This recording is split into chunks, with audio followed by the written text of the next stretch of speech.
జగన్మాత 3 రూపాలలో లక్ష్మీదేవిని ఒక రూపంగా పేర్కొంటారు.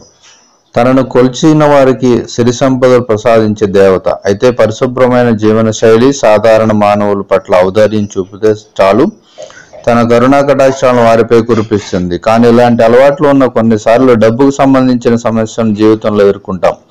అయితే ఇలాంటి సందర్భంలో లక్ష్మీదేవి ప్రసన్నం చేసుకోవడానికి ఒక మంత్రాన్ని పురాణాల్లో తెలియజేశారు. అదే శుక్రబీజ మంత్రం. దీన్ని 108 సార్లు ప్రతి శుక్రవారం ఉచ్చరిస్తే పరిస్థితుల్లో మార్పులు తప్పకుండా వస్తాయి. ఓం ద్రాం ద్రీం ద్రౌం సహా శుక్రాయ నమః.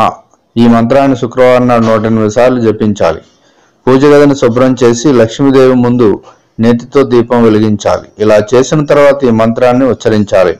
ఇంటి ఆవరణలో శ్రీయంత్రాన్ని ఉంచాలి. పురాణాల ప్రకారం బ్రహ్మదేవుడు తన చేతిలో శ్రీయంత్రాన్ని పట్టుకుని శ్రీ మహావిష్ణువుని పూజించాడు. ఓంకార శబ్దాన్ని మరో రూపమే అని శ్రీయంత్రాన్ని భావిస్తారు. అలాగే యంత్రం ఫోటోను ఈశాన్య దిశలో గోడకు వేలాడదీస్తే ఆర్థికంగా లాభపడతారు. శ్రీయంత్రం మహామహిమోన్నతమైంది. ఇందులో సర్వదేవతామూర్తుల నివాసం ఉంటారు. శ్రీయంత్రాన్ని పూజించడం వల్ల అష్ట ఐశ్వర్యాలు సిద్ధిస్తాయి, సర్వ శుభాలు కలుగుతాయి. ఏ పని చేపట్టినా అది విజయవంతంగా నెరవేరుతుందని మహర్షులు చెప్పారు. త్రిమూర్తులు కూడా ఇదే విషయాన్ని తెలిపారు. శ్రీచక్రానికి అయస్కాంతంలా విజయాలను, సంపదలను ఆకర్షించే శక్తి ఉంది. శ్రీచక్రం ఉన్న చోట అంతా శుభమే అని, అన్ని విజయాలే అని.